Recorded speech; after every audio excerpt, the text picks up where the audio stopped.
ኢየሱስ ከውሃ ይበልጣል። ይሄን ያነሳውበት ምክንያት ቴሌግራሜን አይቼ እንጂ ነገር ሁሉም ሰው ውሃ ላይ እንዴት ነው ትኩረቱ ብዬ ነው። ኢየሱስ ከውሃ ይበልጣል ምን ማለት ነው? ዮሐንስ ወንጌል ምዕራፍ 3 ላይ ስንደርስ እናያለን። ከውሃና ከመንፈስ ካልተወለዳችሁ በቀር ወይም ካልተወለደ በቀር ሰው ወደ እግዚአብሔር መንግሥት መግባት አይችልም ብሎ ኢየሱስ ሲያስተምር ይህን ታሪክ ታውቃላችሁ። ለማን ይህን ያስተማረው? የእስራኤል መምህር ለሆነ ወይንም ከፈሪሳውያን ወገን የአይሁድ አለቃ የሆነ ኒቆዲሞስ ለሚባለው ሰው አይደል? ኒቆዲሞስ ማን ነው? ኒቆዲሞስ አንድ ከፈሪሳውያን ወገን ነው። ኢየሱስ ምድር ላይ ሲመጣ ህዝቡ በየሴክቱ ተከፋፍሏል። የሃይማኖቱ ዓለም ማለት ነው ለሶስት ተከፍሏል ከመደበኛው ህዝብ ውጭ። አንደኛው ፈሪሳውያን ናቸው። እነዚህ ሰዎች በትንሣኤ ሙታን ያምናሉ፣ በመንፈስ ያምናሉ፣ መላእክት እንዳሉ ያምናሉ። ፈሪሳውያን ከሁሉ በላይ የእነዚህ ሰዎች መገለጫ የሙሴን ትእዛዛት ህጎች 623ቱን ህጎች እንጠብቃለን እናስጠብቃለን የሚሉ የህግ ቀናያን ናቸው። ብዙ ጊዜ አመንዝራ ወንጀለኛ ሲገኝ ለመግደል ድንጋይ የሚያሰባስቡ ጎረምሳ የሚያስተባብሩት እነዚህ ናቸው ፈሪሳውያን። ፈሪሳዊ ማለት በእነሱ ቋንቋ ፋሪስስ ማለት የተለየ ሴፓሬት ያደረገ የተቀደሰ ከዚህ ከመደበኛው እስራኤል ህዝብ ለአምላካቸው ለጄሆቫ ራሳቸውን የለዩ የተቀደሱ ለማለት ነው። የከተማ ባህታዊ ናቸው እነዚህ። በቃ ህጉን ሁሉ ለመጠበቅ ለማስጠበቅ የህጉ ጠበቃ ሆነው የሚኖሩ ናቸው። አንድ ሌላኞቹ ሁለተኞቹ ኢየሱስ ምድር ላይ በመጣ ሰዓት የነበሩት ወገኖች ደግሞ እነማን ናቸው? ሰዱቃውያን። ሰዱቃውያን አብዛኛው አገልግሎታቸው የቤተ መቅደስ አገልግሎትን ማስፈጸም፣ እንደነ ቀያፋ እንደነ ሐና ያለው ቡድን የነሱ ነው። ሐና ሲባል ለወንድ ማለት ነው። ሐና ሲባል ለሴት፣ ሲጠብቅ ለሴት ሲላላ ለወንድ። ያ ሐና ቀያፋ ምናምን የሚባሉት የቤተ ክህነት ወገኖቹ እነሱ የመቅደሱን ስርዓት መቅደሱ አካባቢ የመዋል ስራ ነው ስራቸው። እነዚህ ደግሞ በትንሣኤ ሙታን አያምኑም። በትንሣኤ ሙታን አያምኑም። መላእክት እንዳሉ አያምኑም። ትልቁ ችግራቸው ኢየሱስ የነዚህ ሰዎች ችግር ምንድነው ሲባል መጽሐፍትንና የእግዚአብሔርን ኃይል የማያውቁ ናቸው። ቀዳሽ አስቀዳሽ እንጂ ከቅዱስ መጽሐፍ ጋር ምንም ግንኙነት የሌላቸው ናቸው። የመቅደሱን ስራ ላይ የሚያተኩሩ ናቸው። ትምህርት ቤታቸው የሁለቱ ይለያያል። በአይሁድ የሥነ መለኮት ትምህርት ውስጥ ሁለት ትምህርት ቤቶች ነበሩ ያኔ በኢየሱስ ጊዜ፣ ሂለልና ሻማይ ይባላሉ። ሻማይ የሚባለው ሰዱቃውያን ትንሣኤ ሙታን የማያምኑ መንፈስ ወይም መላእክት አሉ ብለው የማያምኑ መቅደስ ውስጥ በማገልገል ብቻ የሚሰነብቱ እነዚህ የሚማሩበት ነው ሻማይ የሚባለው። በትንሣኤ ሙታን አያምኑ ኮሌጁ። ሌላኛው ሂለል የሚባለው ነው። ሂለል ውስጥ ደግሞ ትንሣኤ ሙታን አለ፣ በመላእክት ይታመናል፣ መላእክት እንዳለ ያውቃሉ፣ በመንፈስ ያምናሉ፣ ወዘተ ወዘተ። በትንሣኤ ሙታን ከሁሉ በላይ ያምናሉ። ይሄ ሂለል የሚባለው ትምህርት ቤት የሚሰጠው ትምህርት ነው። ሁለቱ። ሶስተኞቹ በመጽሐፍ ቅዱስ ውስጥ በአዲስ ኪዳን ውስጥ አናገኛቸውም። ከማህበረሰብ ተገልለው የሚኖሩ እንደ ባህታዊ ሴት ሳያገቡ መልካም ምግብ ሳይበሉ ሰውነታቸውን በማጎሳቆል መሲህ እንዲመጣ በመለመን ከማህበረሰቡ ወጥተው እንደኛ አገር ባህታዊ የሚኖሩ ናቸው። እነሱ ኢሰን ይባላሉ። ኢሰኖች ወይም ኢሰንስ የሚባሉት እንደ ባህታዊ ያደርጋቸዋል። ከማህበረሰቡ ጋር አይደባለቁም። በጾም በጸሎት እየተጉ መሲህ እንዲመጣ የሚጸልዩ ናቸው። ግን ኢየሱስ ሲመጣ ከነሱም የተደባለቀ የለም። የቀረው ህዝብና የህዝብ አለቆች ናቸው። መደበኛው ህዝብና የህዝብ አለቆች ሽማግሌዎች ናቸው። እነዚህ አሉ። ኢየሱስ ሲመጣ እነዚህ ናቸው አሉ። ኒቆዲሞስ ከዚህ ውስጥ በጣም ቤስት በሚባለው ትምህርት ቤት ውስጥ ያለፈ ነው። በሂለል ውስጥ ያለፈ ነው። በትንሣኤ ሙታን የሚያምን ነው። መላእክት እንዳሉ ያምናል እና የእስራኤል ሕዝብ መምህር ነው። ለዚህ ኒቆዲሞስ የሚባል ሰው ነበር። ይህ ሰው በሌሊት ወደ ኢየሱስ መጥቶ መምህር ሆይ እግዚአብሔር ከእርሱ ጋር ከሆነ በቀር አንተ የምታደርጋቸው እነዚህ ምልክቶች ሊያደርግ የሚችል የለምና መምህር ሆነ ከእግዚአብሔር ዘንድ እንደመጣ እናውቃለን ብሎ የኢየሱስን መምህርነት ኢየሱስ በሚያደርጋቸው ምልክቶች ሊያረጋግጥለት ሞከረ ኒቆዲሞስ። ኢየሱስ ግን በዚህ ምድር ላይ ሲኖር ታውቃላችሁ፣ እያንዳንዱ የሚሰራት የሚያደርጋት ነገር ሁሉ የሚሆናት ነገር ሁሉ ቁም ነገር ብቻ ነው። ኢየሱስ አዎ ልክ ነህ አባቴን የገለጠልህ አላለው። ቀጥታ ወደ ገደለው ገባ። ምን አለ? ምንም ሰውየው የሚያወራው ሌላ፣ ኢየሱስ የሚናገረው ሌላ። ኢየሱስም መልሶ እውነት እውነት እልሃለሁ ሰው ዳግመኛ ካልተወለደ በቀር የእግዚአብሔር መንግሥት ሊያይ አይችልም አለው። ለዚህ ሰው የሚያስፈልገው ኢየሱስን እያሞካሸ ሲኦል መግባት አይደለም። ኢየሱስን እያሞካሸ ከሕይወት መውጣት አይደለም። ይሄ ሰውዬ ኢየሱስን ማሞካሸቱ አይደለም የሚጠቅመው። በመጀመሪያ መዳን አለበት፣ መወለድ አለበት፣ ዳግመኛ መወለድ አለበት። ለምን? የሚመካበት ነገድ አለው፣ ብሔር አለው፣ እስራኤላዊ ነው፣ የሕጉ መምህር ነው። ከሁሉ በላይ የማን ልጅ ነኝ ብሎ የሚያምን ነው? የአብርሃም ልጅ ነኝ። ለዚህ ኢየሱስ ምን አለው? በአጭሩ ከዚህኛው ቤተሰብ መወለድ ብዙም ጥቅም የለውም። ቀጥታ ነው የተናገረው። እውነት እውነት እልሃለሁ፣ እውነት እውነት እልሃለሁ ሰው ዳግመኛ ካልተወለደ በቀር የእግዚአብሔር መንግሥት ላይ አይችልም አለው። እንግዲህ እንደዚህ አይነት ሰው አብዛኛውም ፕሮቴስታንቱም ዓለም ምናልባት እንደ ኒቆዲሞስ ነው የምናስበው። ቀጥታ መወለድ ሲባል የሚያስበው ሰውየው ሊተራል የሆነ ነገር ቁሳዊ በሆነ ሁኔታ እናት ልጇን እንደምትወልድ ሊተራል ቁሳዊ በሆነ ሁኔታ መወለድን እናት ልጇን እንደምትወልድ አድርጎ፣ አይ ከውሃ ነው ሲባል ደግሞ የገንዳ ውሃ እንደሚታየው አድርጎ እንደምናስብ ሰዎች ነው የሚያስብ። አንዳንድ ሰዎች ዮሐንስ 3ን የውሃ ጥምቀት ነው ብለው እንደሚያምኑት ማለት ነው። ኒቆዲሞስ ምን አጠፋ? ኒቆዲሞስ የውሃ ጉዳይ የማይገባው ሰው አይደለም። አሁን ምን አለው? ኢየሱስም መልሶ እውነት እውነት እልሃለሁ ሰው ዳግመኛ ካልተወለደ በቀር የእግዚአብሔር መንግሥት ሊያይ አይችልም አለው። ኒቆዲሞስም በጣም ከባድ ነው። መንፈሳዊ ነገር ሲወራ በምድራዊ ነገርን መግለጥ ከባድ ነው። እኔ የሕይወት እንጀራ ነኝ ሲል ኢየሱስ አይን ያለው እንጀራ አይነ በጎ የሆነ እንጀራ እያሰበ ኢየሱስን የሚያስብ ሰው ምስኪን ነው። ጭንቅላታችን ግን ቶሎ ወደዛ ነው የሚሄድ። እኔ መንገድ ነኝ ሲል አስፓልት የሚታየው ሰው።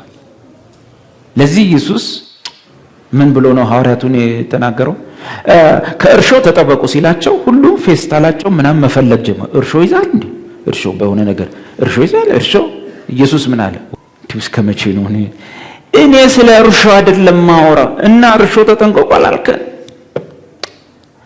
ከእርሾ ማለቴ ከፈሪሳውያንና ከሰዱቃን ከጸሐፍቶች ወይም ከፈሪሳውያን ትምህርት ነው፣ ከትምህርታቸው ነው። እንደሱ ነው። ይሄን ቤተ መቅደስ አፍርሱት በ3 ቀን አነሳዋለሁ። እንዴት 46 ዓመት የፈጀ ቤተ መቅደስ ያለው ስለ ሰውነቱ ነው። በሞት በ3ኛ ቀን እነሳለሁ።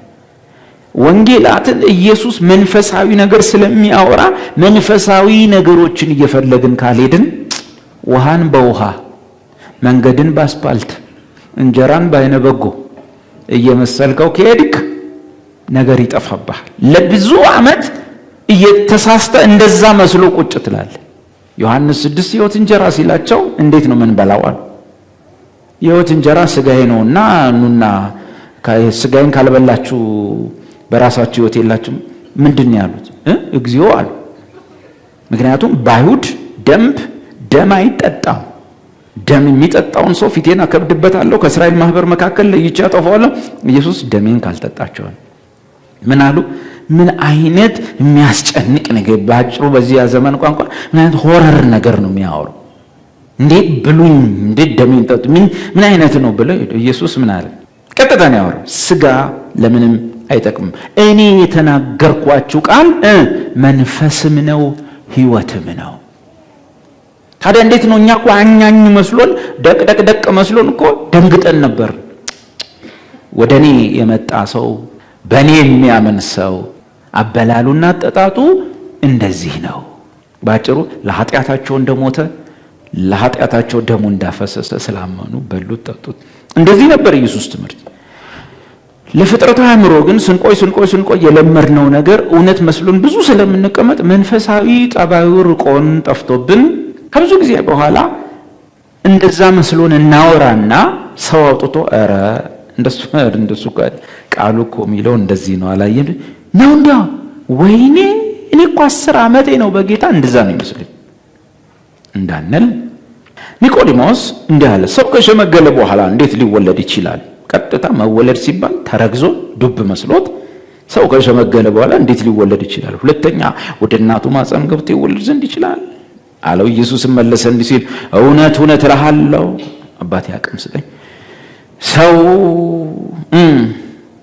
ከውሃና ከመንፈስ ካልተወለደ በቀር ወደ እግዚአብሔር መንግሥት ሊገባ አይችልም። በውሃ ካልተጠመቀ አላለም፣ ከውሃና ከመንፈስ ካልተወለደ በቀር የእግዚአብሔር መንግሥት ወይም ወደ እግዚአብሔር መንግሥት ሊገባ አይችልም። ለምን?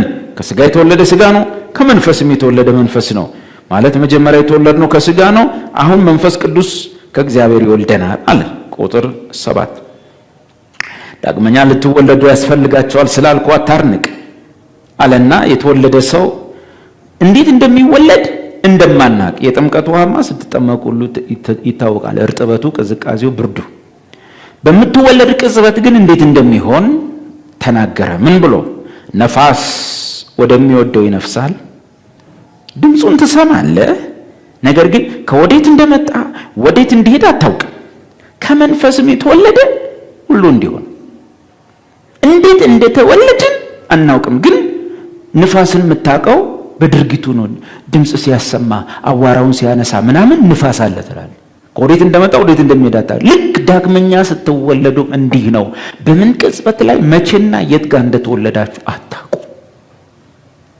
ግን በድርጊታችሁ በሕይወታችሁ በሚገለጠው በሆነ ነገር ሲነቃነቅ መንፈሳዊ ሕይወታችሁ ያኔ ነው መወለዳችሁ የሚታወቀው። ታዲያ ውሃው ምንድነው? አየህ አሁን ለኒቆዲሞስ ምንድነው? ኢየሱስ ከመንፈስ የተወለደ እንዲህ ነው ካለው ኒቆዲሞስ መልሶ ይህ እንዴት ሊሆን ይችላል አለ። ገብቷችኋል? እንዴት ምንም ሳይታወቅ ሰው ተወልዶ መቼ እንደተወለደ እንኳን በማያውቅበት ቅጽበት ውስጥ ቦርን አጌን ሆኖ ተወልዶ ከዛ ባለ በሕይወቱ ውስጥ በሚመጣው እንቅስቃሴ የሚታወቅ መሆኑ እንዴት ሊሆን ይችላል? በእናት ማፀን ተረግዞ መወለድ ይታወቃል። ጥምቀት ቢሆን ኖሮ መቼስ እስራኤል ውሃ ውስጥ መግባት መረጫጨትን ከነሱን ይወሰር ነው። እሱ መቼ ይጠፋቸዋል? ሰሊሆም እዛው በራፉ ላይ አለ እኮ። ውሃ መግባት መውጣት ቢሆን እዚህ ሰሊሆም አለ፣ እዛ ዮርዳኖስ አለ። ምን እስራኤል ሕዝብ ሁሉ ሲረጫጭ ሲተጣጠብ ነው የሚለው ጳውሎስ እንዳለ የመረጫጨት አገልግሎት እንዳለው የመርጨት አገልግሎት ይለው መረጫጨት ነው እንዳለ። ኒቆዲሞስ ውሃ ውስጥ መግባትና መውጣት ቢሆን ሰፈሩ ሁሉ የሚፈጸም ነገር ስለሆነ ይሄ ባልከበደው ነበር። ነገርየው ግን ለማን የከበደው ትምህርት ነው? ለኒቆዲሞስ። ስለዚህ የውሃ ጥምቀት አይደለም። ዮሐንስ 3 ውሃን ከዚህ በፊት ምን እንደሆነ መልሻለሁ አይደለም? መጽሐፍ ቅዱስ ውስጥ ዳግመኛ የተወለድንበትን ውሃ ቅዱስ መጽሐፍ ነግሮናል። እሱን ትንሽ ከልሼ ኢየሱስ ከውሃ ይበልጣል። ውሃ ላይ አትጣበቁ። ውሃ ካረጫችሁ ምትድኑ አይመስላችሁ። ውሃ ውስጥ ካልተጠመቃችሁ ሕይወት የሌላችሁ ይመስላችሁ። በዓለም ላይ ሂንዱ ውስጥ ሂድ፣ ሂንዱ አገር ሂድ። ሂንዱ አገር ላይ ብትሄድ ውሃ ነው ታሪካቸው። በዓመት አንድ ጊዜ የሂንዱ እምነት ተከታይ ወደ ወንዝ ይወርዳል። ጋንጀስ ሪቨር የሚባል ህንድ ላይ ትልቁ ውሃ። እያንዳንዱ ሰው እርቃኑን ገብቶ ውሃ ውስጥ ገብቶ ተለቃልቆ ይወጣል ኃጢአቱን ለማጠብ።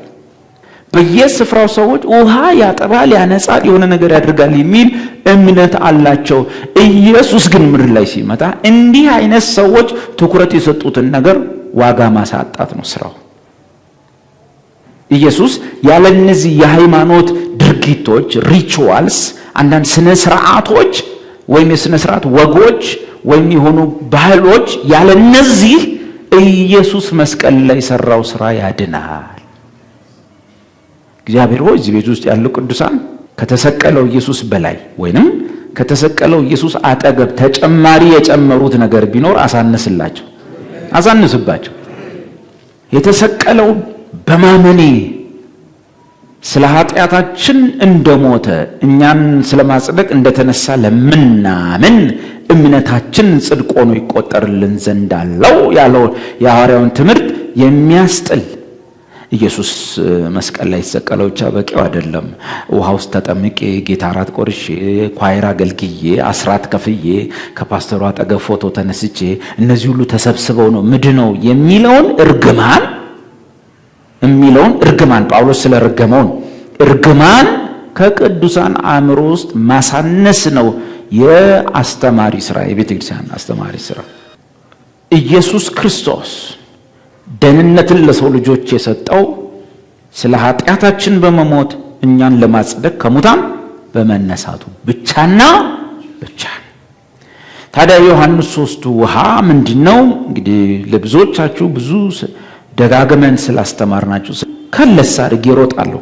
ከዛው ወደ ዋናው ነገር በመጽሐፍ ቅዱስ ውስጥ እዚሁ ይናገራል። አሁን እንዴት እንደሚወለድ ይነግረዋል። ስትወለድ አታውቅም አለው። በድርጊቱ እንጂ በኋላ የምትታወቀው አታውቅም። እንዴት እንደተወለድ በምን ቅጽበት ምናምን አታውቅም። አንዳንድ ሰው እንደዚህ ይላል፣ ዳግመኛ የተወለድኩበት ቀን መጋቢት 3 1983 ይላል። ምናልባት መጋቢት 2 ይሆናል፣ አታውቅም። እኛ ዳግመኛ ተወለድን የምንለው መቼ መሰላችሁ? ግማሹ የተጠመቀበትን ቀን፣ ግማሹ ደግሞ ቸርች እስቲ ጌታን የምትቀበሉ ተነሱ ተብሎ ተንጋክቶ የመጣበት። ግን ምናልባት ቸርች እኮ የመጣኸው ሰፈር ብዙ ተመስክሮልህ ቤት ውስጥ ብዙ ነግሮ ከውሃና ከመንፈስ ስትወለድ ግን ምንም አይታወቅም። ኒቆዲሞስ እንዴት እንደዚህ አይነት ነገር እንዴት ሊሆን ይችላል አለ።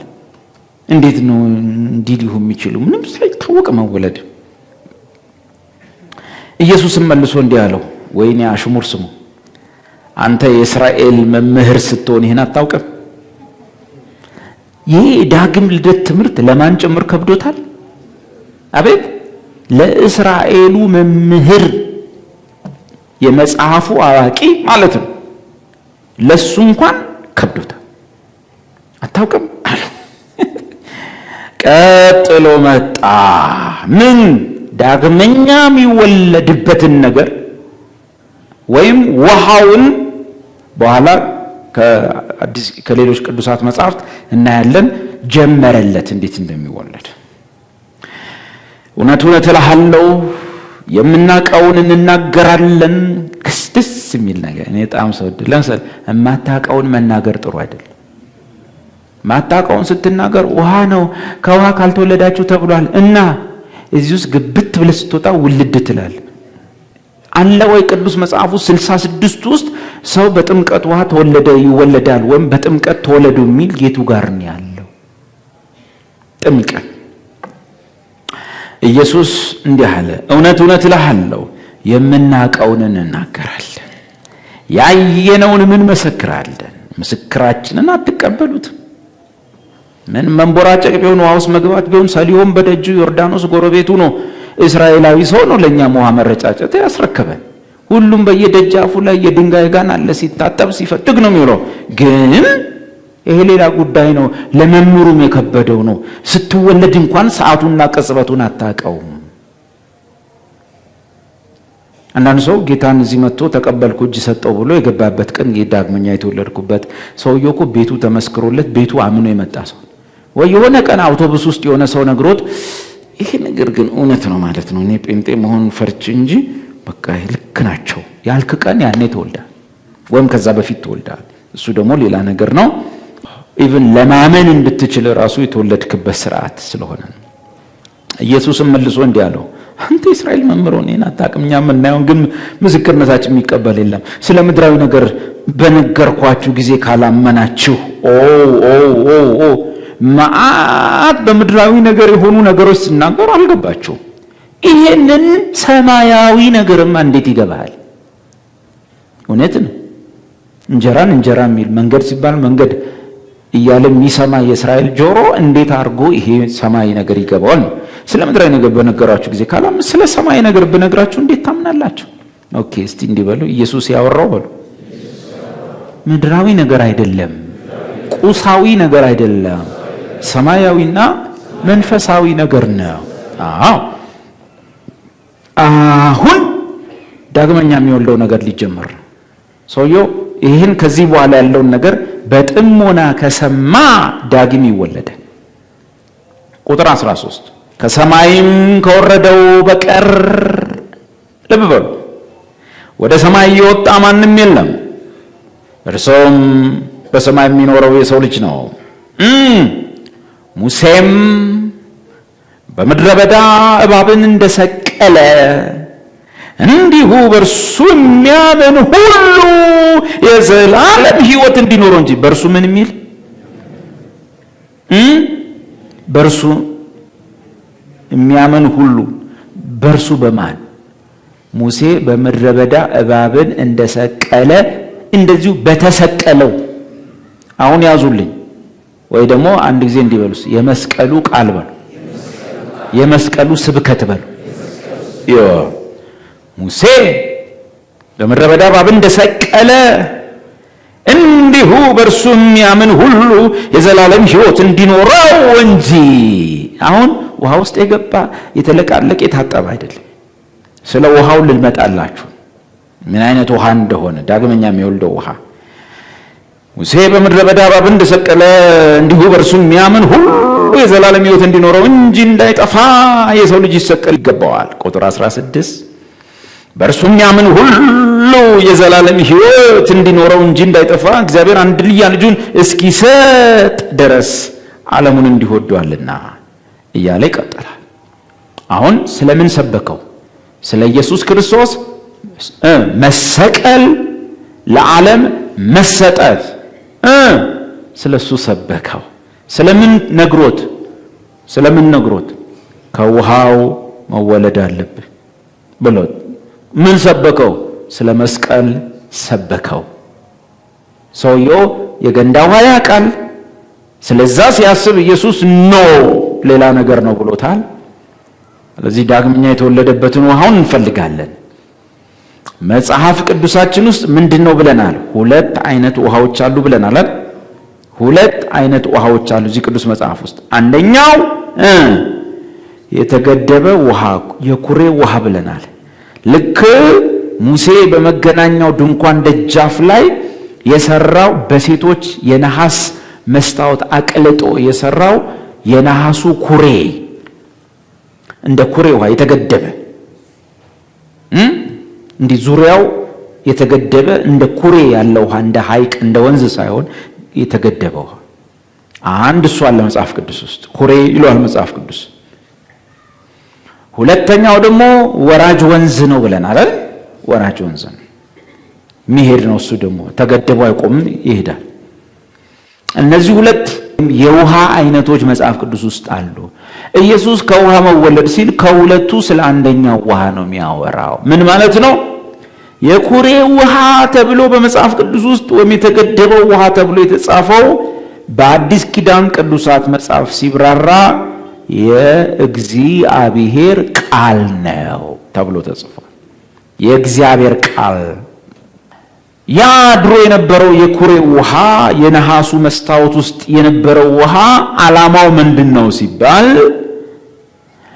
በበጉ መስዋዕት መሰዊያው ላይ መስቀሉ ከቀረበ በኋላ መስቀሉ ላይ ወይም በመገናኛው ድንኳን ፊት ባለው የነሐስ መሰዊያ ላይ በጉ ሲንጨረጨር እሳቱ ሲበላው በግ ታርዶ እዛ ላይ ሲጣል እሱን ፕሮሰስ ጨርሶ በመስቀሉ ውስጥ ያለፈው ሰውዬ ወይም ካህኑ ሁልጊዜ እጁና እግሩን የሚታጠብበት መልኩን የሚያይበት መልኩን እዛው አይቶ እድፉን የሚያስወግድበት ውሃ የእግዚአብሔር ቃል በአዲስ ኪዳን ቋንቋ የወንጌል ቃል ይባላል።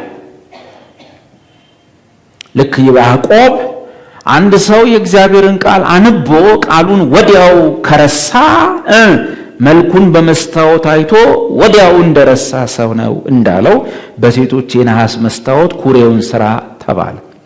ግን ኩሬው እድፍህንም ያሳይሃል፣ ጉድፍህን ደግሞም ያጥብሃል። ስለዚህ መጽሐፍ ቅዱስ ውስጥ ይህ የሚያነጻ ውሃ የሚያጠበው ውሃ የእግዚአብሔር ቃል ተብሎ ተመሰለ። አሁን ሁለት ነገሮች ማየት እንችላለን፣ ሁለት ቦታ። አንደኛው ዮሐንስ 15 ቁጥር 3 ኢየሱስ ምን አለ? አስተማረ፣ ሰበከና እሱ በመንፈስ የሚያየው ነገር አለ። ኢየሱስ የሚያወራው ነገር ምድራዊ ሳይሆን ሰማያዊ መንፈሳዊ ነገር እያስተማራቸው ምን ያያል? ሲነጹ ያያል። ስለዚህ ምን አለ? እናንተ አሁን ከሰማችሁት ቃል የተነሳ ንጹህ ሆናችኋል አለ። ኤፌሶን 5 ደግሞ ምን ይላል? ክርስቶስ ቤተ ክርስቲያንን በቃሉ ውሃ ያጠባታል አለ።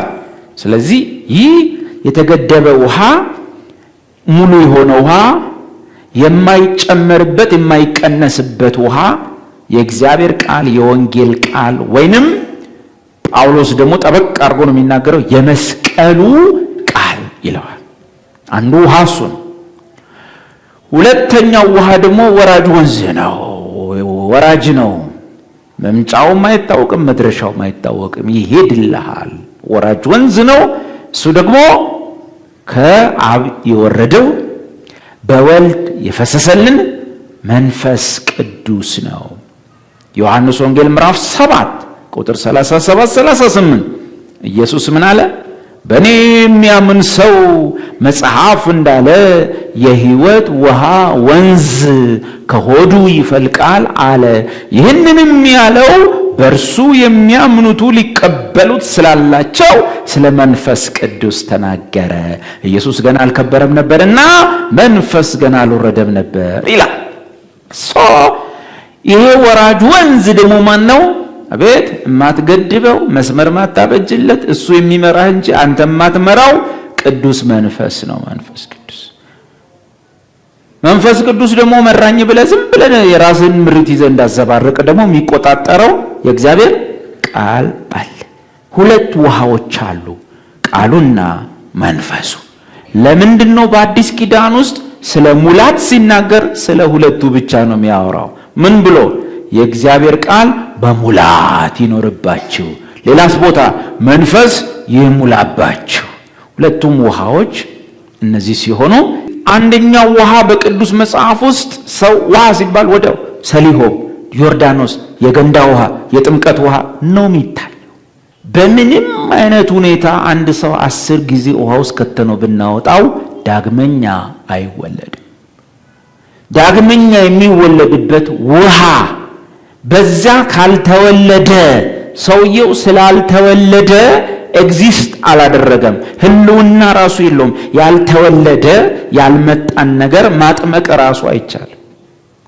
መጀመሪያ ለመጠመቅ በዚህ በውሃ ለመጠመቅ ከሚወልደው ውሃ መወለድ ያስፈልጋል። በሌሎች ቤተ እምነቶች እንኳን እናቶች ልጃቸውን ይወልዱትና ከወለዱት በኋላ ሄደው ያስጠምቁታል። እግዚአብሔር ያልተወለደን ልጅ አጥምቆ አይለንም። መጀመሪያ መወለድ ያለበት በመንፈስ ዓለም ላይ ኤግዚስት ሲያደርግ ሲከሰት ያ ሰው በሌላ ዓላማና ምክንያት ጊዜ ካለ ይጠመቃል፣ ጊዜ ከሌለው አይጠመቅም።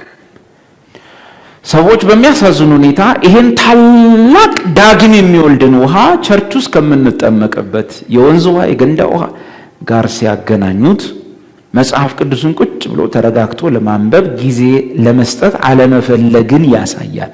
ቀላል ትምህርት ሆኖ ሳለ አሁን ዳግመኛ የተወለድንበትን ውሃ እንፈልግ። ዳግመኛ የተወለድ እንግዲህ ውሃ ስንት ነው? የእግዚአብሔር ቃልና መንፈስ ቅዱስ። ዳግመኛ የተወለድንበትን ውሃ እንፈልግ። አንደኛ ጴጥሮስ ምዕራፍ 1 ቁጥር 23 አሁን እናውጣና ምን ይላል? አንደኛ ጴጥሮስ 1:23 ዳግመኛ የተወለዳችሁት ከሚጠፋ ዘር አይደለም። እንግዲህ ዳግመኛ መወለድ አለብን። አያችሁ፣ ዳግመኛ የተወለዳችሁት ከሚጠፋ ዘር አይደለም፣ በሕያውና ለዘላለም በሚኖር በማን ቃል? በእግዚአብሔር ቃል ከማይጠፋ ዘር ነው እንጂ። ዳግመኛ የተወለድነው በምንድን ነው? በሕያውና ለዘላለም በሚኖር በማን? በእግዚአብሔር ቃል ከማይጠፋ ዘር ነው እንጂ። ስለዚህ ኢየሱስ ዳግመኛ ይሄን አታውቅም?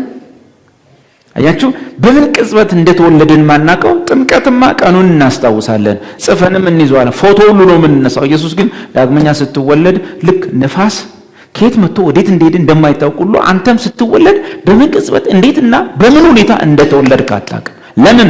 ቃል እየሰማህ ነው። አንተ ቃል ነው እየሰማህ ያለው። በየትኛው ቅጽበት ላይ በመወለድ እምነት እንደመጣለ፣ በመወለድ መገለጥ እንደመጣለ፣ በመወለድ ወንጌልን ማመን እንደመጣለ አታውቅም። በምን የምታውቀው? ከዛች ጊዜና ቀን ሰዓት ጀምሮ አንተ ከማታስተውላት ደቂቃና ሰዓት ጀምሮ በሕይወት ላይ 3 ዓመት ይፍጅ 5 ዓመት ይፍጅ ጓዘን ጠቅልለ ወደዚህ ለመምጣት ሊሆን ይችላል፣ ወይም ደግሞ ጥሩ ክርስቲያን ለመሆን ይችላል። ቀኑ ይፍጅ ጊዜ ይፍጅ፣ ከዚያች ቀን ጀምሮ ሌላ ሰው ነው የምትሆን። ስጋ ያስቸግርሃል፣ የድሮ ሱስ ያስቸግርሃል፣ የድሮ አኗኗር ያስቸግራል፣ የድሮ ጓደኞች አብረው ነው ያሉት። ግን በውስጥህ የቀን ጉዳይ ነው እንጂ ወደኋላ እንዳትመለስ የሚያደርግ ዘር በውስጥ ይገባል። ሁኔታው ሲመቻች ቸርች ትመጣለህ፣ ቀን ድልህ ቤተ ክርስቲያን ውስጥ ህብረት ታደርጋለህ እያልክ እየበረታ ትመጣለህ እንጂ ዳግመኛ ተወልደህ በጓደኞችህ ጉትጎታ እዛው ብትቆይም የድሮ ባህሪ ቢያስቸግርህም ምን ቢልህም የቀን ጉዳይ ነው። እያመረርክ እየወጣህ መምጣት ትጀምራለህ። ያችን ሰዓትና ቀን ግን አስታውስ ብለህ አታስታውስ። አያችሁ፣ ጥምቀት ቢሆን ቀኑም በካሌንደር እንጽፈዋለን፣ በፎቶም እንይዘዋለን። የተወለድንባትን ቅጽበት ፎቶ ማንሳት አንችልም። ለምን?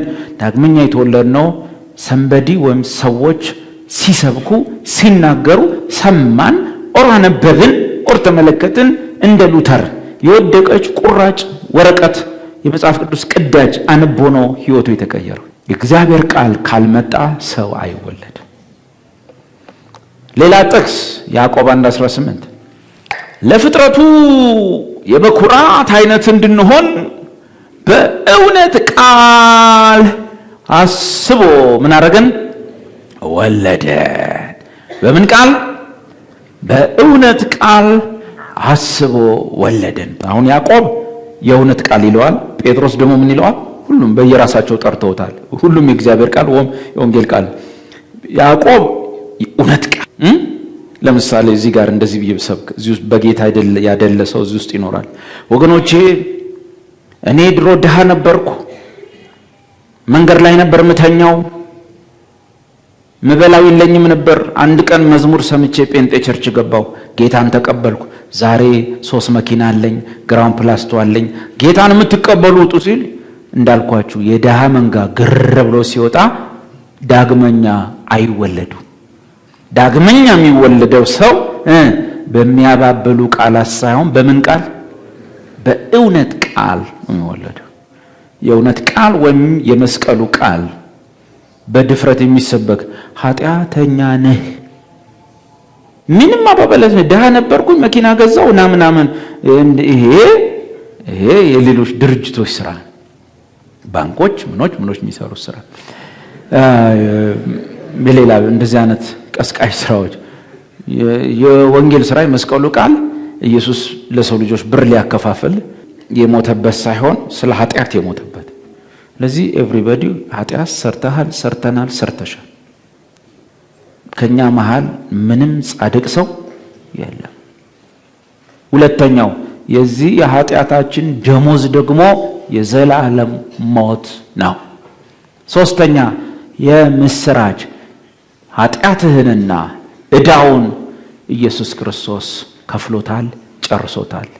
አራተኛ ይህን ብታምን እምነትህ ጽድቅ ሆኖ ይቆጠርልሃል፣ በነጻ ትድናል። ይሄ ሁሉ ቀርቦልህ ማታምን ከሆነ ግን ተቃዋሚዎችን የሚበላ እሳት ይመጣል። ወንጌል ይሄ ነው። አሁን ስሙ። ዳግመኛ ተወለድ አለው ኢየሱስ ዳግመኛ ተወለድ ካለው በኋላ ምንድን ነው የሰበከው? ዳግመኛ ተወለድ ብሎ ምን አለው? የምን ቃል ሰበከው? ያዕቆብ የእውነት ቃል ይለዋል፣ ሳይሸቅጥ የሚሰበክ ማለት ነው። ጴጥሮስ ምን አለው? ለዘላለም የሚኖር እግዚአብሔር ቃል ይለዋል። ጳውሎስ ደግሞ ምን ብሎ ይጠራዋል? ኢየሱስ የተጠቀመበትን ቃል ወስዶ የመስቀሉ ቃል ወይም የክርስቶስ መስቀል ይለዋል። ትምህርቱን ስብከቱን ርዕስ አወጣለት። የኔ ስብከቴ የክርስቶስ መስቀል ነው፣ ክርስቶስ እንደተሰቀለ ከዚህ ውጭ ላልሰብክ ቆርጫለሁ። ስለዚህ ጳውሎስ ምን አለ? ምናልባት አናውቅም፣ በሱም ዘመን ሰዎች እሺ እኔ በወንጌል አምኛለሁ ግን ካልተጠመኩ አጥምቁኝ ሞቼ እገኛለሁ ሲሉ ጳውሎስ አለና የጴጥሮስ የማይጠፋ ያለውን ያዕቆብ የእውነት ቃል ያለውን ጳውሎስ የመስቀሉ ቃል የሚለውን ብቻ መስበክ ጀመረ። ማጥመቅ አቆመ። ጠንቃቃ አገልጋይ ነው ጳውሎስ። ቆሮንቶስን የሚያክል ከተማ ላይ ያን የሚያክል ሜጋ የሆነ ቸርችና ማህበር ሲሰበስብ ሰዎችን በጣም በጣት የሚቆጠሩ ሰዎችን ብቻ ነው ያጠመቀው። አላጠምቅም አለ። ጉባኤ ሰበሰበ፣ ያስተምራል፣ ወደ ክርስቶስ ሙላት እያደጉ ነው። በተረፈ አያጠምቅም። የሆነ ነገር ታዝቧል። ሰዎች በውሃ ጥምቀት ጭምር ካልሆነ ሚድኑ አልመሰላቸውም ማለት ነው። ሰዎች የጌታ እራት ካልቆረሱ ሚድኑ አልመሰላቸውም ማለት ነው። ያ ከሆነ እንኪያስ ክርስቶስ በከንቱ ሞተ። የእግዚአብሔር ልጅ የመስቀሉ ሥራ ብቻውን ለመዳኔ ብቁ አይደለም፣ እኔም አንዳንድ ነገር ላይ ተሳትፌ ገብቼበት ነው አልን ማለት ነው። ለዚህ ዘመን አገልጋይ ይሄ ምኑም አይደለም። እንደውም ማን ያውቃል ጥምቀቱም ግድ ነው ሊለውም ይችላል። አናውቅም። ጠንቃቃ አይደለም። እግዚአብሔርም መፍራትም ይፈልጋል። ከሁሉ በላይ በዘመናችሁ በብዙ ነገር ጥርጥር ይግባችሁ። ኢየሱስ በከፈለው መስዋዕትነትና የኃጢአት ስርየት ቤዛነት ላይ ግን ጥርጥር አይግባችሁ። እግዚአብሔር ስላረፈበት በሱ መስዋዕትነት ተጠራጠርክ፣ አረፍክ፣ አላረፍክ የራስ ችግር ሆኖ ይቀራል። እግዚአብሔር ኦልሬዲ በልጁ ስላረፈ ማረፉን ልጁን ከሙታን በማስነሳት አረጋግጧል። ለዚህ ጳውሎስ ምን አረገ? አንደኛ ቆሮንቶስ 1 ደግሞ አውጣላችሁ። ምን ይላል? በስሜ እንደተጠመቃችሁ ማንም እንዳይል። ምን ማለት ነው? በስሜ አጥማቂ ሁሌ ሲያጠምቅ ምን ስለሚል የራሱን ስም መጀመሪያ ይጠራል አይደል? ምን ብሎ? እኔ ዳዊት ወንድሜን አበበን በአብ በወልድ በመንፈስ ቅዱስ አጠምቀዋለሁ። ይህ ነው ማጠምቀው። ምክንያቱም አጥማቂው በእግዚአብሔር ዘንድ የሚሰጠው እውቅና አለ። የእግዚአብሔር ልጆች ነን፣ ሰውን ወደ እግዚአብሔር ህብረት የምንጨምር ነን፣ ወዘተ ወዘተ። ለዚህ አጥማቂው ምን ይላል? እኔ ጳውሎስ ወንድሜን እከሌን በዚህ በአብ በወልድ በመንፈስ ቅዱስ አጠምቃለሁ። ያ ማለት ነው በስሜ እንደተጠመቃችሁ ማለት እኔ ያጠመቅኩት ሰው ብዙ የለም ነው። በስሜ እንደተጠመቃችሁ ማንም እንዳይል፣ ወይንም ጳውሎስ ነው ያጠመቀን ማንም እንዳይል ከቀርስጶስና ከጋይዮስ በቀር ከናንተ አንድን እንኳን ስላላጠመቅኩ በጣም አዝናለሁ።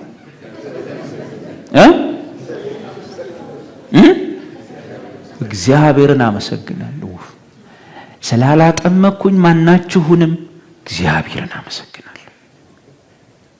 እንዲህ ሲል ካልተጠመቅክማ አይሆን የሚል ሰው ምን ይሰማው ይሆን?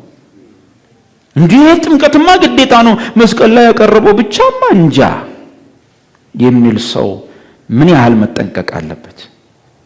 የክርስቶስ መስቀል ከንቱ ባለመሆኑ ጳውሎስ በሱ አገልግሎት ሰው ጥምቀትም ነው የሚያድነው የጌታ እራት ነው የሚያድነው ብሎ መስቀሉን ከጥምቀትና ከጌታ እራት ጋር ድብልቅልቅ እንዳያደርገው በመጠንቀቁ ጳውሎስ ማንን አመሰገነ? እግዚአብሔርን አመሰገነ። በዘመን ሙሉ እነግራለሁ ነገ አይደለም ያው ተገልጦልኛል አውቄያለሁ ብለህ በዘመን ሙሉ ብትዘባርቅ በዚህ ጉዳይ ሌላው አልሰማም፣ ሲሰማ ይታረማል። በየሰፈሩ ሲሰማ የተስተካከለ ማአት ቄስ 40 ዓመት 46 ዓመት ያገለገለ ቄስ ሁሉ ታርሟል። ምን ነው ያኔ ባቂ ያሉት?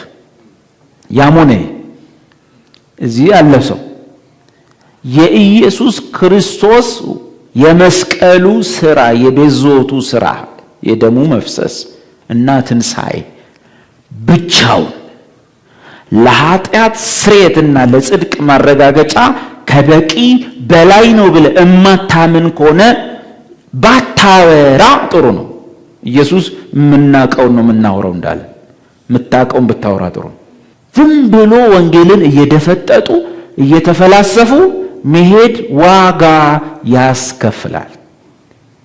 መጽሐፍ እንደሚል ስለ በደላችን እንደሞተ እኛን ስለ ማጽደቅ ከሙታን እንደተነሳ ካመንን እምነታችን ጽድቅ ሆኖ ይቆጠርልን ዘንድ አለው።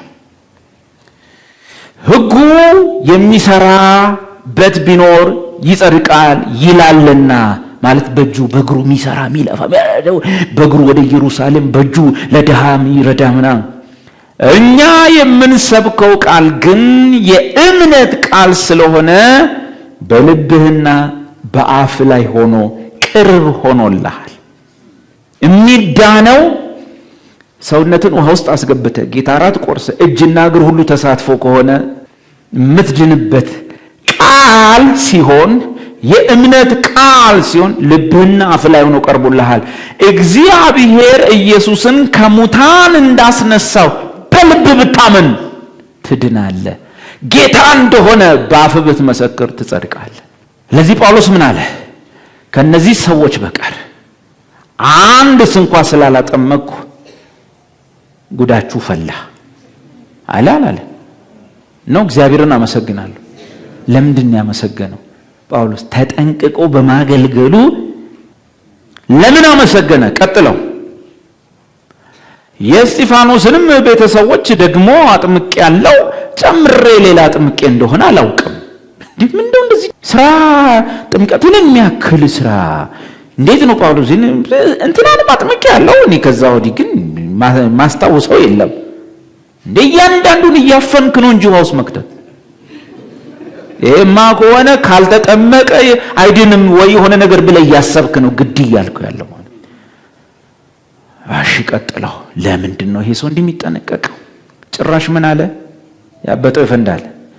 ለማጥመቅ ክርስቶስ አላከኝምና። ይሄ ሰውዬ የአሕዛብ አብያተ ክርስቲያናት መስራች ነው አይደል? የአሕዛብ ሐዋርያ ነው አይደል? እሺ አሁን ያሉ ካልተጠመክማ የሚሉ ሰዎች በጳውሎስ ሹመት የተላኩ ናቸው። ደማስቆ ላይ ጌታ ተገልጦላቸው ሶስተኛ ሰማይ ወስዷቸው ናቸው። ዝም ብለው የቸርች ዶክትሪን አቀንቃኞች ናቸው።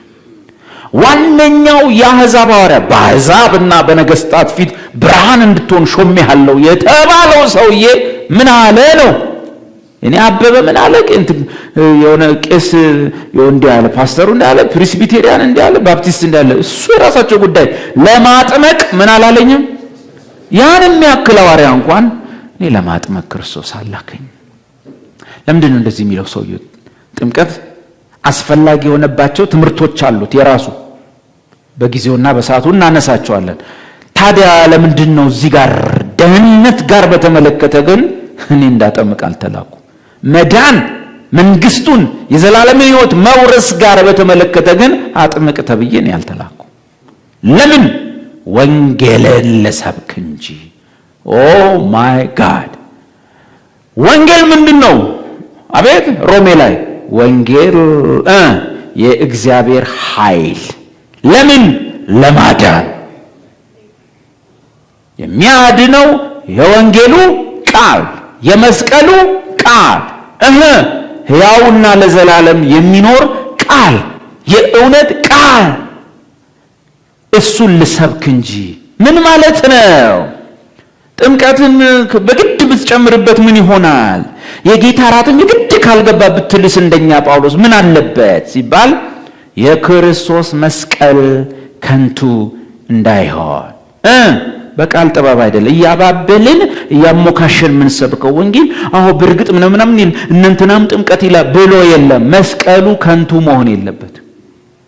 ባፕቲስት እንደዚህ ይላል፣ አና ባፕቲስት እንደዚህ ይላል፣ ፕሬስቢቴሪያን እንደዚህ ይላል፣ ምንትስ እንደዚህ ይላል። ይሄ ሴክት ነው። ይሄ ተከፋፍሎ የማያልቅ ጉድ ነው። ቅዱስ ቃሉ የሚለው ይሄንን ነው። የክርስቶስ መስቀል ከንቱ ይሆናል። ምን? ሰዎች በጥምቀትም ጭምር ነው ምድነው ብለው ሲያስብ፣ ግን ሰው የምን ችግር አለበት? ሰው በተለይ ሃይማኖተኛው ዓለም ውሃ በጣም ይወዳል። ሲረጥበው በጣም ደስ ይለዋል። የሆነ ውሃ በዚህ ፈሶ ምናምን ሲል ኃጢአቱ የታጠበ ይመስለዋል።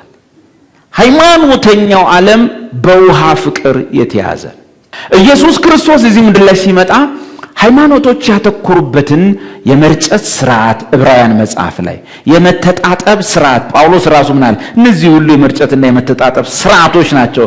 አሁን እንደውም ስለነሱ ልናወራ ጊዜ የለንም ማለት ሎክ ሃይማኖት ውሃ ላይ ያተኮራል። ከዮሐንስ 1 ጀምሮ አንድ በፍጥነት ሊድላችሁ ዮሐንስ 1 ላይ ከቁጥር 20 ጀምሮ እያነበባችሁ ብትመጡ መጥምቁ ዮሐንስን ታያላችሁ። ምዕራፍ 1 ላይ መጥምቁ ዮሐንስ በምድረ በዳ እየጮኸ መጣ። አንተ ማን ነህ ያሉት፣ ኤልያስ ነው ያሉት፣ እኔ ነው የጌታን መንገድ የማዘጋጅ በምድረ በዳ የሚጮህ ሰው ድምፅ ነኝ አለ። ከዛ በኋላ ማጥመቅ ጀመረ። የት?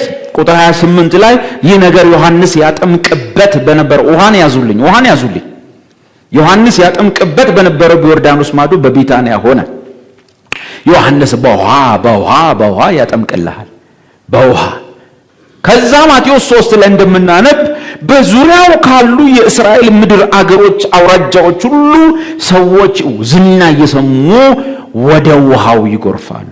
ሁሉም ውሃው ጋር ቆመው በየተራ እየገቡ ኃጢአታቸውንም እየተናዘዙ በእርሱ እጅ ይጠመቁ ነበር ይላል። ዮሐንስ ጋር እየተጠመቁ ይወጣሉ። ሰው ሁሉ ከሩቅ መንገድ መጥቶ ውሃው ላይ ዋል እንዳለ ወንዙ ግራና ቀኝ ተሞልቶ በሕዝቡ ውሃው ላይ ነው። ሰው መጥምቁ ዮሐንስ የሚባል ጸጉራም ሰውዬ፣ የግመል ጠፈር ያደረገ ሰውዬ ምድረ በዳ ማርና ምናምን እየበላ ያንበጣ እየበላ ግሩ ጺሙ ምናምን ከብር እያየው ሰው እየተንጠለጠለ እያየው ውሃውን ዮርዳኖስን ከቦይ ነው። ኢየሱስ ሁሉ ጊዜ ሃይማኖተኞች ያፈጠጡበት ነገር ላይ ከመጣ አቴንሽን ሊወስድ አታፍጡ፣ እኔ ነኝ የምጠቅማቸው። ውሃው ላይ አተኩረው ነበር። ሁሉም ውሃው ላይ አተኩረው ሳለ ጌታ መጣ። ቁጥር 29 በነገው ዮሐንስ ኢየሱስን ወደ እርሱ ሲመጣ አይቶ እንዲህ አለ፣ እነሆ የዓለምን ኃጢአት የሚያስወግድ የእግዚአብሔር በግ።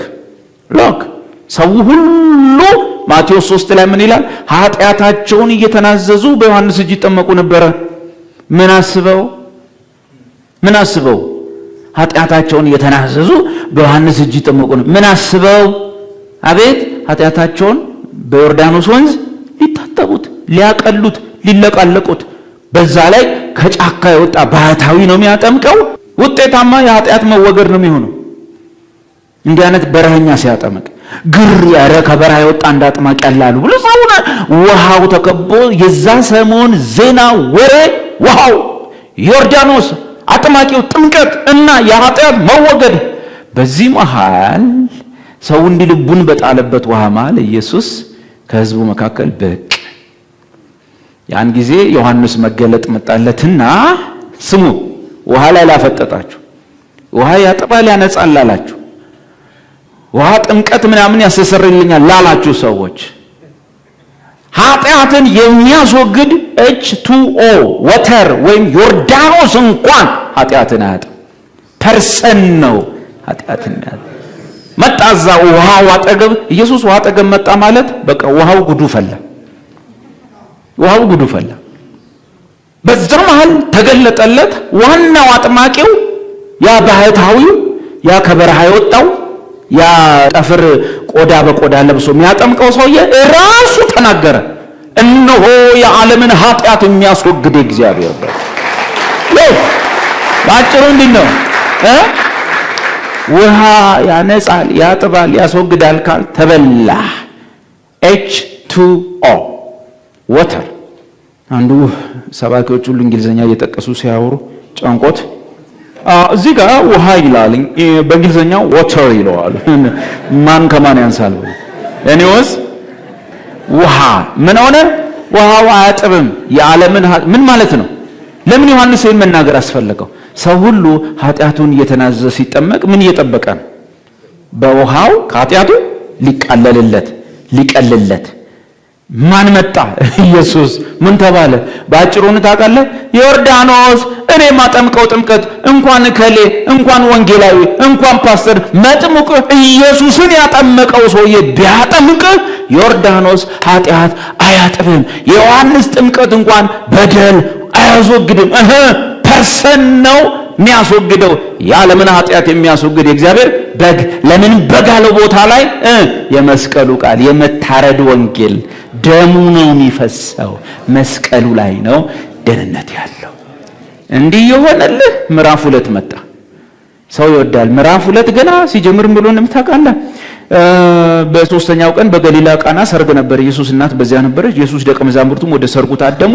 የወይን ጠጅ ባለቀ ጊዜ ልና ቁጥር 6 ላይ አይሁድም እንደሚያደርጉት የማንጻት ልማድ 6 የድንጋይ ጋኖች በዚያ ተቀምጠው ነበር። እያንዳንዳቸውም 2 ወይም 3 እንስራ ይይዙ ነበር።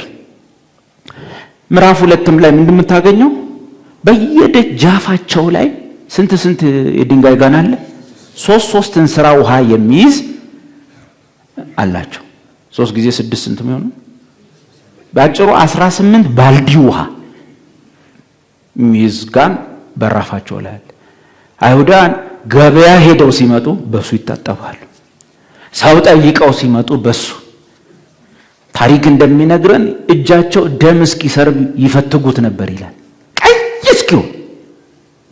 እስኪሆን ፈትገው ነው የሚገቡት። ምናልባት መንገድ ላይ አሕዛብ ነክቼ ከሆነ ምናልባት አንድ አይሁዳዊ አንድ አሕዛብ በመንገድ ላይ ልብሴና ካርጎት ይሆናል ወይ ጨብጭ ይሆናል ወይ እሱ የረገጠው አዋራ እጄ ላይ ይኖራል። ማርቆስ ወንጌል ላይ አልጋ ሁሉ ሲገዙ አጥበው ነው የሚያስገቡት። በእነዚህ ውሃዎች አልጋ ታሸክመህ ታመጣለህ። ጠፍሮ ምኑ ሁሉ በውሃ ታጥቦ። ለምን? ድንገት አንድ አሕዛብ በመዶሻ መጥቶት ይሆናል። ሚስማር ወይ ጠፈር ወይ ከብቱ ከሆነ አሕዛብ ይሆን ብቻ ታጥቦ። እንደዚህ አይነት ብዙ ሳያጥቡ አይገባም። በቃ ምን ብለው ነው የሚያስቡት ማለት? ውሃ ላይ ትኩረታቸው ከፍተኛ። ውሃ ያጥባል፣ ውሃ ያነጻል፣ ውሃ የድንጋይ ጋኖች ነበሩ። ግን ኢየሱስ መጣ ማለት ውሃ አጠገብ ውሃ ታሪኩ ይቀየራል። ሃይማኖት ምን ይወዳል? ውሃ። ሰው ያፈጠጠበት ውሃን ደግሞ መቀየር የኢየሱስ ስራ። ኖ እንዲህ ስታረጉ ብትሉ ውሃ ያነጻም። የሚያነጻው መንፈስ ቅዱስ ነው። ለምን ታውቃላችሁ? ውሃውን እንስሮቹን ውሃ ሙሉ አላቸውና ወደ ምንድን ይቀየራቸው? ወደ ወይን ጠጅ ቀየረው። ውሃ ነው ወደ ወይን ጠጅ ቀየረው። ተስፋ ያደረጉበት ነገር ተስፋ ቢስ ሆኗል። የሚነጹበት የድንጋይ ጋኖች ውሃ ምንም መፍትሄ የላቸውም። ለሰው እውነተኛ ደስታ በመንፈስ ቅዱስ የሆነ ሐሴት እንጂ በራፍ ላይ ያስቀመጠው የጋኑ ውሃ ሳይሆን መንፈስ ቅዱስ። ወይን ጠጅ ያም ዝም ብሎ ወይን ጠጅ መሰለ እንዴ? ምን ተብሎ የተጻፈው ወይን ጠጅ ተው እንደታቀለ ቁጥር 10 ሰው ሁሉ አስቀድሞ መልካሙን ወይን ጠጅ ያቀርባል፣ ከሰከሩ በኋላ መናኛውን። ባጭሩ ምን መሰለ? ሰው የሚጠምቀው ጠጅ ምን ተባለ? መናኛ። ኢየሱስ የሚጠምቀው ወይን በበዓለ ሃምሳ የሚወርደው እሱ ምን ተባለ? ዋናው። ለበበሉ አሁንም እዚህ ቤት ያላችሁ ሰው ወይን ጠጅ ሊተራሊ ወይን ጠጅ ነው የቀየረው። አሁን ወደ ወይን ጠጅ እዚህ ቤት ላለ መንፈሳዊ ሰው ግን ወይን ጠጅ ሲባል በብርጭቆ የተቀመጠ ቀይ ነገር እንዳይታይክ። እያወራን ያለነው ነገር ሁሉ ምንድነው? መንፈሳዊ። ቀየረውና ገላገለን። ምዕራፍ 3 ላይ መጣና ኒቆዲሞስ አሁንም ውሃ ከውሃ ተወለደ አሉ። ሰውየው ውሃ ሰፈሩ ሞልቷል። ሰሊሆም ጎረቤቱ ነው። ዮርዳኖስ አጠገቡ ነው። ፍጥጥ አለ። ምንድነው ይሄ ነገር ምናምን ሲለው ነው ውሃው ይሄ ነው። ምን ሙሴ በምድረ በዳ እንደሰቀለ በእርሱ የሚያምን ሁሉ እንዲድን እንጂ እንዳይጠፋ። ጳውሎስ ምን አለ? ላጠምቅ አልተላኩም የመስቀሉ ቃል ከንቱ እንዳይሆን። ጴጥሮስ ምን አለ? ዳግመኛ የተወለዳችሁት ከዚህ ቃል ነው። ያዕቆብ ምን አለ? የበኩራት አይነት እንድትሆኑ በዚህ የእውነተኛ ቃል አስቦ ወልዷቸዋል። ምዕራፍ 3 በዚህ ተጠናቀቀ። ምዕራፍ 4 ላይ አንዲት ሴትዮ ውሃ ልትቀዳ መጣች። ሲወዱ ውሃ ምዕራፍ 4 ላይ ውሃ ልትቀዳ መጣችና ጭራሽ ስለ ውሃው ማብራሪያ ሰጠች። ስለ ቆፋሪው ውሃው ይወዳል። በቃ የዛ አካባቢ ሰው ይሄንን ውሃ የቆፈረው ያዕቆብ ነው አባታችን፣ አንተ ጭራሽ ከእርሱ ትበልጣለህ አለች። ኢየሱስ ውሃ ላይ ላፈጠጠ ማህበረሰብ መልስ አለ። በጌታ ሆነ ጥምቀት ነው የሚያነጻኝ የሚያጥበኝ።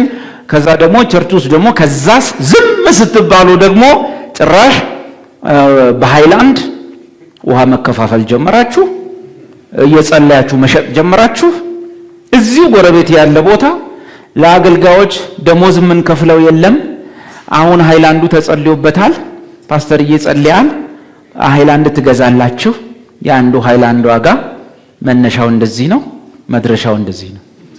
የአገልጋይ ደሞዝ ለመክፈል ሁሉ ሃይላንድ ላይ የጸለይክ መቸብቸብ የጀመርከው ለውሃ ካለህ ትኩረት ነው። ዋንዳች ነገር ያደርጋል ብለህ እና ለምን ሌሎቹን ተነካላችሁ? ጸበል ያሉት ምን አጠፉ? እዛም ተጸልዮበት የጌታ ስም ተጠርቶበት በግዕዝ ይሁን እንጂ በአሐዱ ወልድ ከእግዚእነ ኢየሱስ ነው የሚባረከው፣ በአብ በመንፈስ ቅዱስ ስም ነው ውሃው። ዋናው በኢየሱስ ስም ነው ጸበሉ የሚጸበለው። ምን አጠፉ? እኛም ያ አይደለን ነው ገዛ ነው፣ እኛ ደግሞ ገዝተን፣ እነሱ በነፃ። የሚለየው ምንድነው? እነሱ በነፃ ትልቅ ጀሪካን ይዘህ ሄደህ በነፃ ቀርተህ ትመጣለህ። እኛስ እችን የምታክል ገዝተን በሺህ ብር ቤት እንገባለን። ምን ልዩነት አለ? እዛ በነፃ እኛ በሽቁል። ምንድን ነው ልዩነት? ያው እኮ ነው። አየው ውሃ ስንወድ ከዛ አለፈና ቸርች ውስጥ መረጫጨት ጀመርን። የከፋው ነገር አይታችኋል። እንደው አንዳንድ ጊዜ ለፈን እያመጣው አንዳንዶቹን ላሳያል። በወባ መርጫ ሲረጫቸው አይታል። እኔ ናይጄሪያ ላይ ነበር እንደሱ ያየሁት። የኛ ሀገሩ ወባ መርጫው እንደዚህ ይዞ የእግዚአብሔር ሰው መጨረሻችን የሆነ ማለት ምን ሲባል ዝም ብለህ ጉባኤ ተሳትፈ ስትወጣ ምንም ለውጥ የለው። ግን አሁን በውሃ ባረጣጠባችሁ ስትወጡ እንዲህ ያላችሁ ደስ አይልም? የሆነ ነገር አይመስልም? ግን እንዲህ ምናምን ይመስለኛል። መረጫጨት የልጅነት ወራት ድሮ ልጅ እያላችሁ ደስ አይላችሁ? ውሃ እንዲህ ስንረጫጭ ነው ደስ ይላል። አይ እንዲህ ረሽ ተመሮጥ እሱ መንፈሳዊ ሆኖ ሲመጣ ማለት ነው።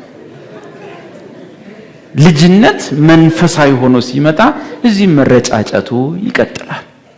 ደስ ይላል። ትንኝ ይመስል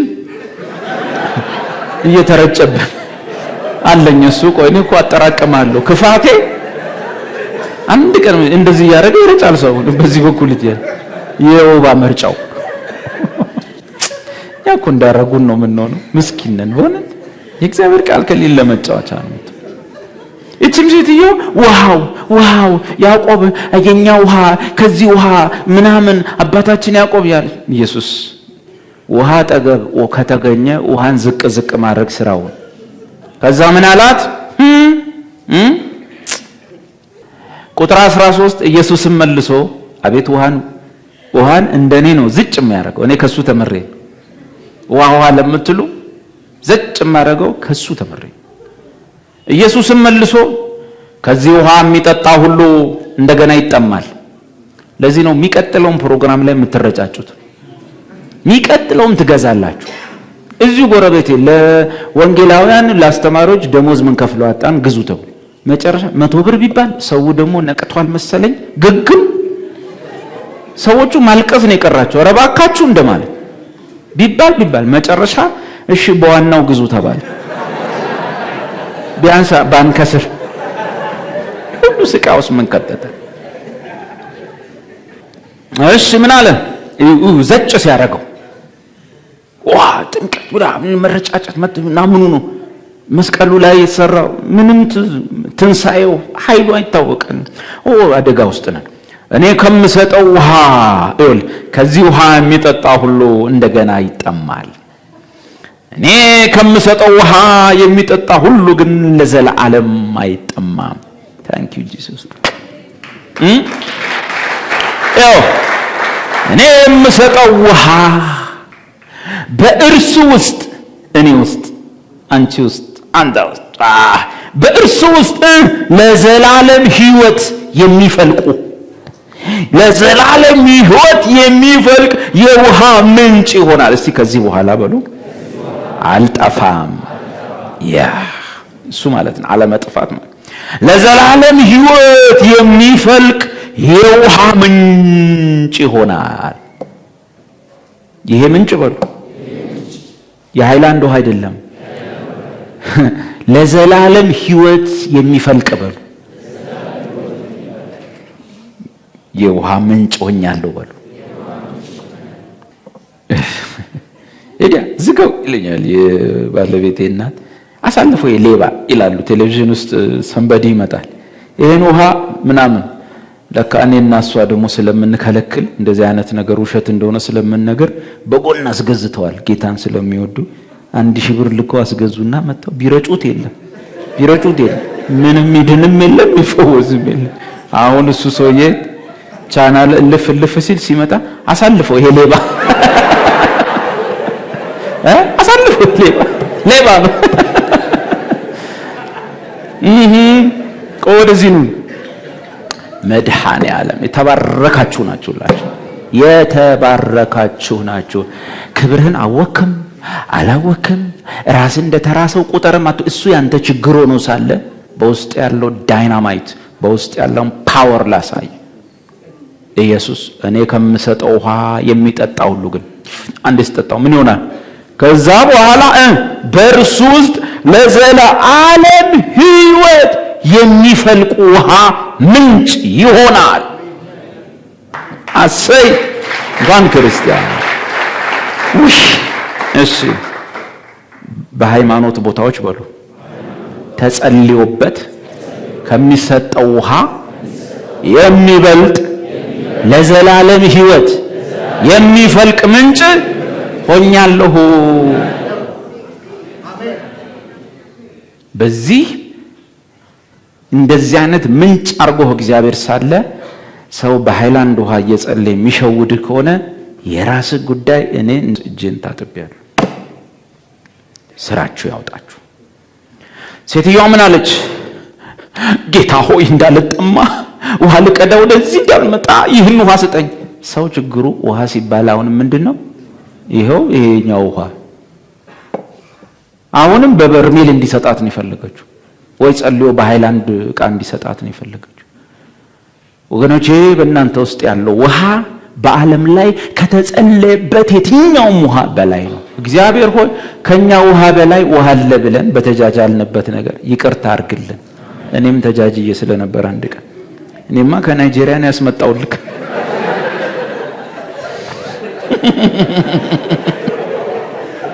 ብለው ሶስት ፊሽ ነው ያስመጣሁት።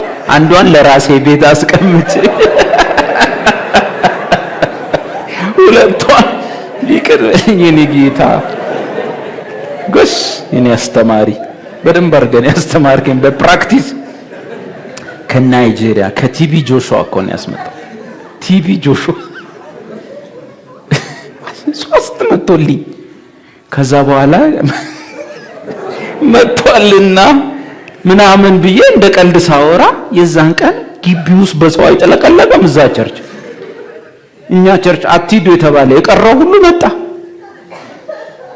ሳይን 2 ችስ የምትደረግ ነች። ህዝቡ ሚሊዮን ሆናል። ምን እናርጋልኩ? ውሃ በቃ ያለው ውሃ የተሰለበት አንድ ለራሴ ቤት አስቀምጫለሁ፣ 2 ይዛል። አይ እንዲናርግ ምን ከቧንቧ በትልቁ ቢጫ ጀሪካን 5 ነው ምናምን አምጣና እሱ ላይ ፊሽ 5 ጀሪካን ውሃ የኢትዮጵያ ሕዝብ ተጋርሎ ይዘው ሄዱ። አልተመለሱ። ለምን? መጨረሻ ሳይ የቀሩት የኛው ሰው ብቻ ነው። ያ ሁሉ ሰው የለም። የቲቢ ጆሹዋ ውሃ መጥቷል ተብሎ ያን ቀን ብቻ መጥተው የቀሩ ሰዎች አሁን አያቸዋለሁ አሉ። እና እግዚአብሔር ሆይ እኔም በተጃጃልኩበት ህዝቡን በተጃጃለበት ነገር እንደዚህ አይነት ምህረት ስለሰጠህን እናመሰግናለን። እሺ ስለዚህ ኢየሱስ ምን አለ? እንደዚህ አይነት ይሄ ሰፈር ውሃ የሚጠጣ እንደቆደቀው ውሃ አይደለም አለ። እንግዲህ ሴትዮዋ ውሃ ብላ በሰበከችው ስብከት ኢየሱስ እኔ የምሰጠው ውሃ ግን ይሄን እንደዚህ የሚያደርግ አትመላለሽም፣ ከዛ በኋላ ደብረ ምናምን አያመላለስሽም፣ ከራስሽ ውስጥ መፍለቅ ይጀምራል፣ ያው ለዘላለም ሕይወት የሚሆን ምንጭ ነው የምትሆኙ፣ ቡልቅ አልጠፋም፣ ወይም ኢተርናል ሴኩሪቲ ወይም የዘላለም ሕይወት ዋስትና አለኝ ማለት ነው። በዚያም እንዲሞኑልህ ሰው ውሃ ይወዳል። ከዛ ምዕራፍ 5 ላይ አንገባልህም። ከዚህ በኋላ አይሁድ በዓል ነበር። ኢየሱስም በኢየሩሳሌም በበጎች በር አጠገብ በዕብራይስጥ ቤተ ሳይዳ የምትባል አንዲት መጠመቂያ ነበረች ይላል። ይኸው ምዕራፍ 5 ደግሞ አሁንም ምን ውስጥ ነው ያለው? አካባቢው ውሃ። ኢየሱስ ውሃ አካባቢ መጣ ማለት ሰው ሁሉ ውሃውን እንትን ብሎ እርጩኝ፣ እንትን በሉኝ፣ ልጠጣው ምናምን ነው የሚለው። ኢየሱስ ተገኘ ማለት ከዛች ቀን ጀምሮ እዛ ውሃ ጋር ደርስ እና መጠመቂያ ነበረች። 5 መመላለሻ ነበራት። በዚያ ውስጥ የውሃውን መንቀሳቀስ እየጠበቁ ማለት ውሃው ላይ ከተጸለየበት በኋላ ማለት እየጠበቁ በሽተኞች፣ ዕውሮች፣ አንካሶች፣ ሰውነታቸው የሰለለ ብዙ ሕዝብ ይተኙ ነበር። እንዲህ አይነት ቦታ ምን ይገኛል? እንደዚህ አይነት ብዙ ሕዝብ ይገኛል። አንዳንድ ጊዜ ጌታ መልአክ መጠመቂያቱን ወዶ ውሃውን ያናውጥ ነበር። እንግዲህ ከውሃው መናወጥ በኋላ በመጀመሪያ የገባ በማናቸውም ካለበት ደዌ ጤናማ ይሆን ነበር። ከዚያ ከ38 ዓመት ጀምሮ የታመመ አንድ ሰው ነበር። ምንድነው?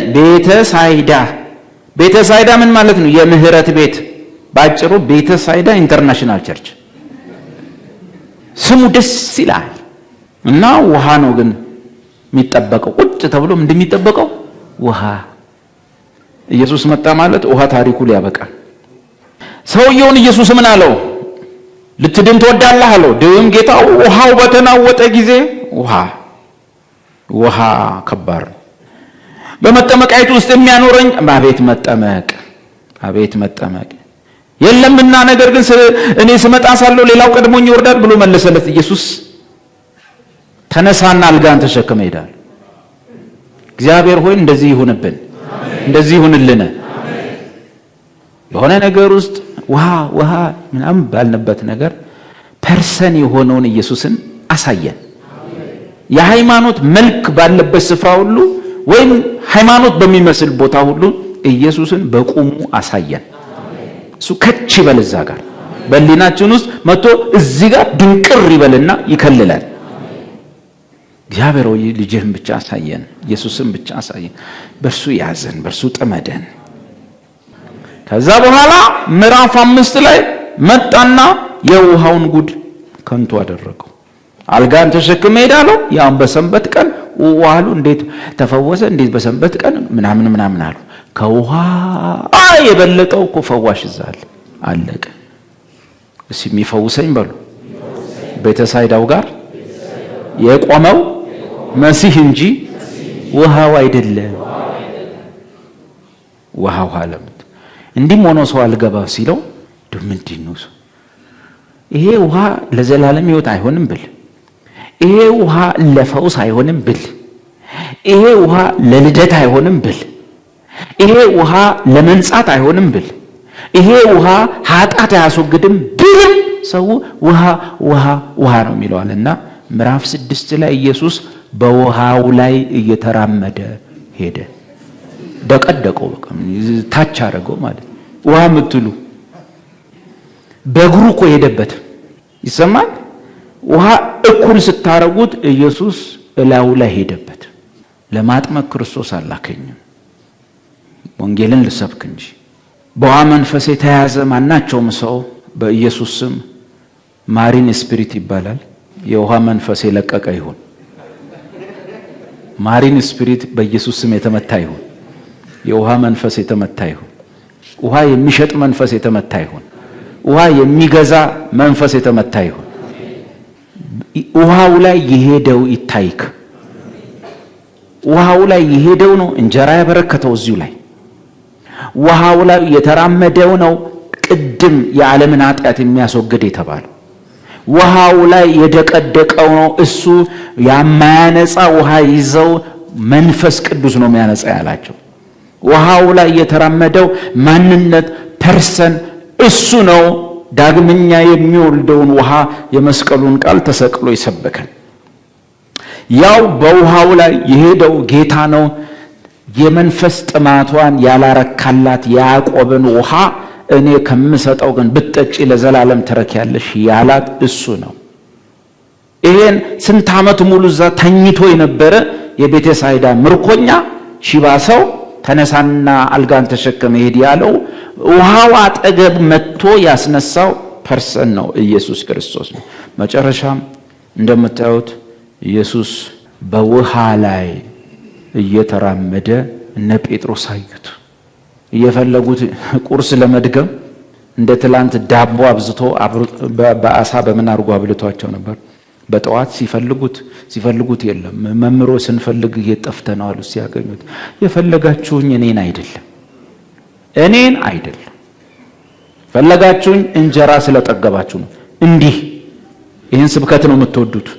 ኢየሱስ ሲባል አትወዱም። በላ በቃ ጎረስክ ጠገብክ ሲባል ነው የምትሉት አላቸው። ኢየሱስ ከውሃ በላይ። እግዚአብሔር ሆይ እናመሰግንሃለን። ልጅህን ከፍ አድርገው፣ አሁንም ከፍ አድርገው። ልጅህን በውስጣችን ሳለው። ፐርሰን የሆነውን አካል የሆነውን ማንነት የሆነውን ኢየሱስን አሳየን። ከእግዚአብሔር ከአባታችን ከልጁም ከኢየሱስ ጸጋና ሰላም ምሕረትም ከእናንተ ጋር ይሁን። አሜን።